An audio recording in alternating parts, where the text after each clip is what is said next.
Regarding Puddleglum by Dr. Iggenson. If at bottom our only motives are the gratification of our desires, what does materialism offer us?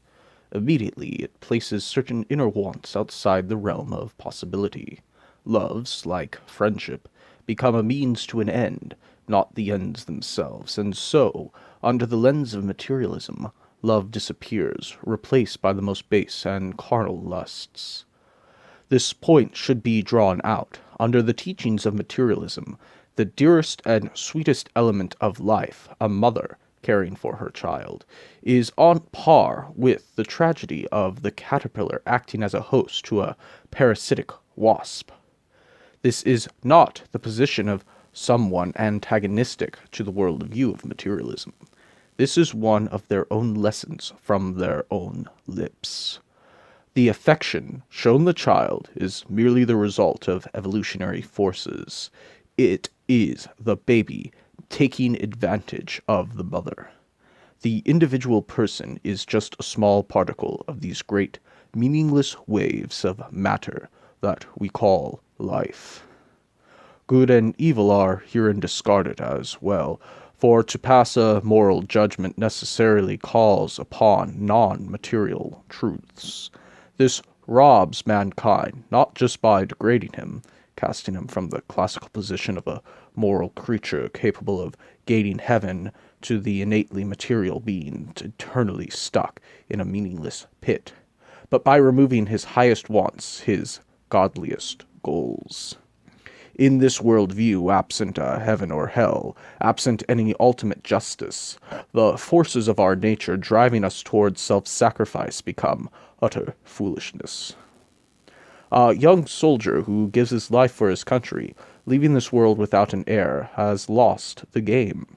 There is no personal profit for him, no logical motive. Indeed, even if he were to have an heir, someone he fought and died for, that would be no real help to him, for though his genes would then persist, he has personally been frustrated, his desires forever ungratified. Materialism makes cowardice, on the individual level, wisdom, and the laying down of one's life, folly. On the big picture, looking not at persons but societies, it is of obvious material benefit that individuals should love others as themselves. But what cause is given the individual to act unselfishly? If materialism is true, if it has pierced the veil of priestly lies, then it simultaneously removes all the benefits of those lies. It seems materialism comes at a great material cost, and not just for the society that accepts it en masse. For even a lone materialist, living in a world of those taken in the end, would be degrading himself. In the end, there is no material benefit to being a materialist, for whatever benefits exist, immediate gratification of base lusts, are minuscule compared to the benefits of, for example, the specifically Christian worldview.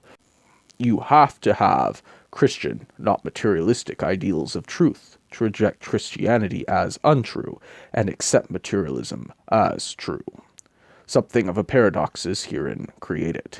If the dichotomy of truth exists, and materialism is true, then the dichotomy of truth does not exist, and materialism is not true or false. As a corollary, if materialism is not true or false, and we simply weigh its benefits as compared with other worldviews, then it fails to provide for us anything beyond the meanest goods, while dismantling the defenses against some of the greatest horrors in life. There is no material reason to accept materialism, and an argument for the truth of materialism is paradoxical. I think Puddleglum put it best. "One word, ma'am," he said, coming back from the fire, limping because of the pain. "One word. All you've been saying is quite right. I shouldn't wonder. I'm a chap who always likes to know the worst and then put the best face I can on it. So I won't deny any of what you said. But there's one thing more to be said, even so. Suppose we have only dreamed or made up all these things, trees and grass and sun and moon and stars and Aslan himself. Suppose we have. Then all I can say is that in that case, the made-up things seem a good deal more important than the real ones. Suppose this black pit of a kingdom of yours is the only world. Well, it strikes me as a pretty poor one. And that's a funny thing when you come to think of it. We're just babies making up a game, if you're right. But 4 babies playing a game can make a play world which licks your real world hollow. That's why I'm going to stand by the play world. I'm on Aslan's side even if there isn't any Aslan to lead it.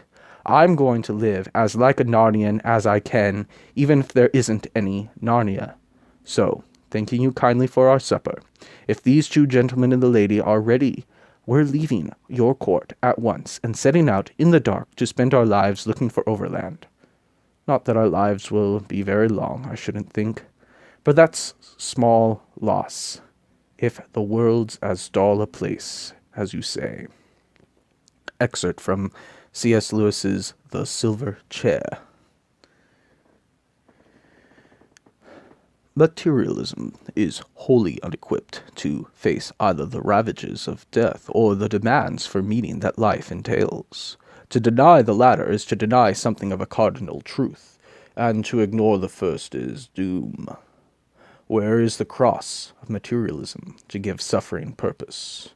And where is the empty grave to give life hope?